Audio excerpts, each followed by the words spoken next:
baby is going home today. That's what parents really want to hear in the NICU. But what other words or phrases are particularly comforting for them? That's what we're going to cover today. Hello, I'm Dr. Tala, and I've been a neonatologist for 16 years now. For this segment, we asked a group of physician mothers who had all had babies in the NICU what words or phrases were particularly comforting to them. A few weeks ago, we published a video on what parents don't want to hear in the NICU. Things like, it's a roller coaster and wimpy white boy syndrome. So if you haven't seen that yet, then at some point go back and watch that. Before we go on, I have two little caveats here. The first one is that this advice came from physician mothers. So again, thank you all so much for your help. But remember that this is a pretty consistent socioeconomic and educational group. So it may not be representative of every mother in the NICU. The second thing that everybody needs to remember is that a large part of our communication in the NICU, just like everywhere else in life, isn't really necessarily the words spoken, but everything else. The tone, our body language, how rushed we are when we're actually giving the words. It's very different staring down at a baby as you're doing the exam, chatting with a mother and casually telling the mother how cute the baby is, versus rushing into the room while maybe the mother is pumping, drilling out management plans, and then offhandedly on your way out being like, oh, by the way, you've got a cute baby. Those are going to mean very different things to the mummy. In one of our newsletters where we put out the summaries of these videos, so if you want the summaries of these videos, go and subscribe. But in one of our recent newsletters, we discussed how communication is actually broken down in percentages.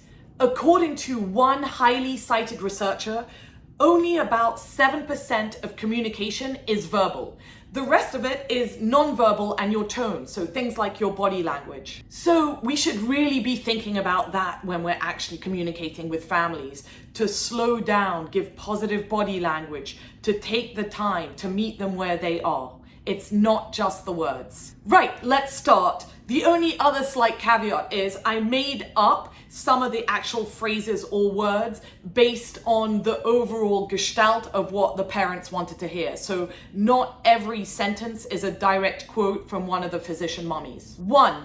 When your daughter is home or in kindergarten or in high school. Many mothers said they love the idea of us talking about their children in the future tense. So no matter how short the NICU course is or how sick their baby was, the time in the NICU for the baby is always absolutely devastating. So it's always reassuring to think that their babies are going to make it out of there and they're going to graduate from the NICU. Even mothers of really sick babies liked it when we talked about their future for their babies, even if they really did acknowledge that the chance of them making it was only small. Also, they said that we're just constantly beating them down with really bad news. So this just glimmer of light of talking about the future was just enough to give them a little bit of hope. 2, she is just the cutest. Obviously, every mother wants to hear that their baby is cute, but in the NICU, this is even more true. With all the machinery and the beeping and all of us running around and examining babies and doing the endless documenting, it's very easy for parents to feel like all of us are literally just doing a job. But when we stop and say something about the baby that has nothing to do with the numbers and nothing to do with the actual job, this is reassuring for the parents that we do see the baby as more than just a bunch of numbers. Another thing one of the mothers said is that when her baby was absolutely tiny, so really tiny and really premature, it was really reassuring to hear the medical team say that the baby was cute, because then it made her feel like this is very appropriate for what the baby looks like compared to other babies that age and size. So always a nice thing to hear. 3, he is going to be okay, or we've seen other babies go through situations like this. This is a key one. I always think how hard it must be for parents to realize what is normal in the unit and really how much machinery and medical support we have available. For many babies that are in the NICU, many parents didn't even know that the NICU actually existed. Then add all these like really bizarre, crazy concepts, TPN, CPAP, the jet ventilator, giving babies caffeine. It's absolutely crazy for people that didn't even know about the NICU. So 2 things can happen in a situation like this. The first is that the parents have no concept of what is actually normal. So if a preemie baby has umbilical lines and is on CPAP and is slowly advancing feeds, then it's important to let them know that this is completely normal for a baby this size and age. And I think the second thing that can happen is when a baby gets sick, we start rolling out more support. So blood pressure medications, steroids, higher ventilatory support. And so then the parents don't know how much more stuff do we have. Do we have 10 blood pressure medications? Do we have a machine that's even more intensive than the jet or the oscillator or whatever? So it's difficult for them to understand how sick the baby is. Is the baby going to get better? And if the baby doesn't get better, do we have anything else to give? So he's going to be okay and he's going to get over this is really important to actually frame the situation for parents. 4, I'm praying for your baby. This is a tough one because we don't know just how religious the family is. So we should probably be only using a phrase like this after we've established a pretty good rapport with the family, and that is something important for them. But even more generally, and for less religious families, other mothers said they loved it when the medical team conveyed expressions of hope and wishing for their babies. Again, this shows a personal connection to the baby, and he's not just a bunch of numbers. We are willing him to get better, so we want luck or faith or whatever we believe in to help him too.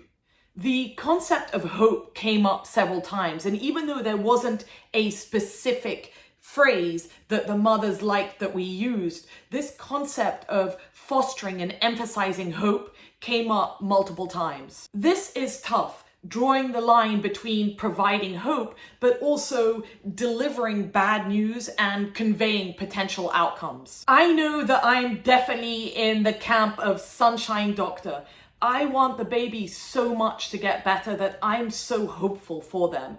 And I know that some of that hope is for me as well. A few times in my career, I've been wrong offering any hope, and this has been devastating. Now I try to be a lot more careful with the actual word choices, but still somehow offer even slivers of hope. Generally, for all of us, any amount of hope for the families in the NICU is a good thing.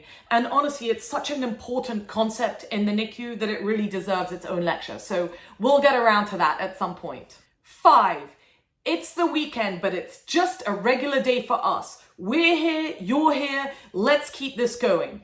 That was a direct quote, by the way. For anyone who watched the last video on phrases that parents really don't like in the NICU, they'll understand why this one is so important.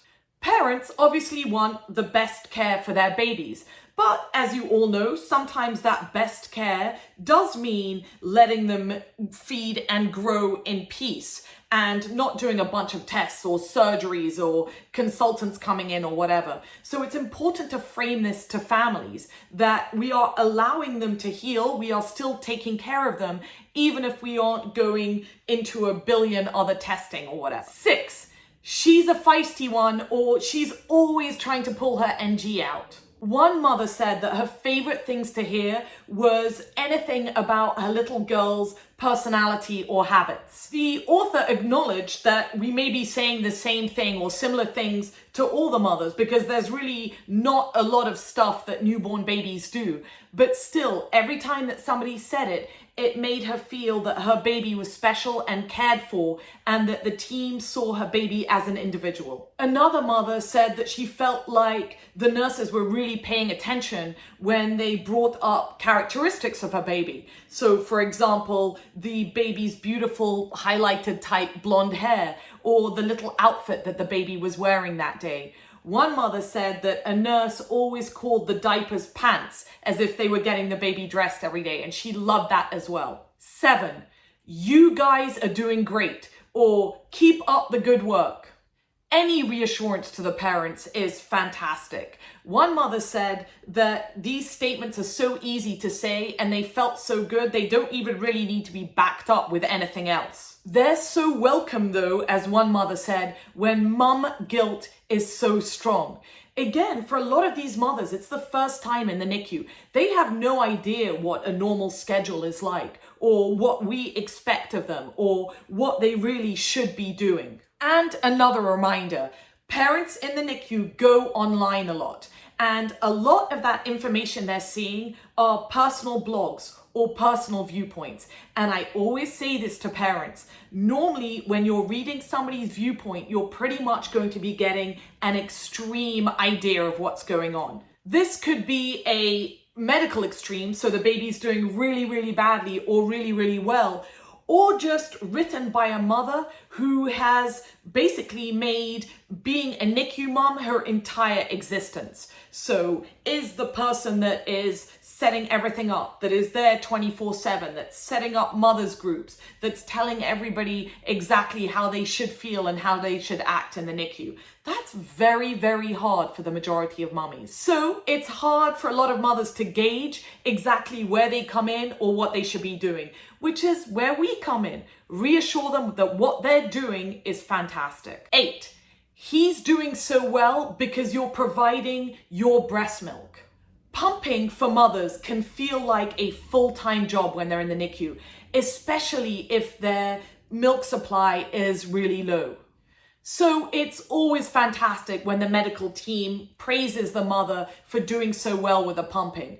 And it's a win-win for the mother because she also feels like she's involved in the baby's care and she's providing something that's making her baby feel better. So whatever the mother hands you, even if it's like less than 1 ml of pumped milk, then acknowledge how difficult it was for her to get it and congratulate her on actually providing the milk for her baby. Also, as an aside, a lot of mothers said that they really liked it when the medical team put up privacy screens when the mothers were pumping or later on breastfeeding their babies. 9, of course you can talk to her and touch her. She's yours.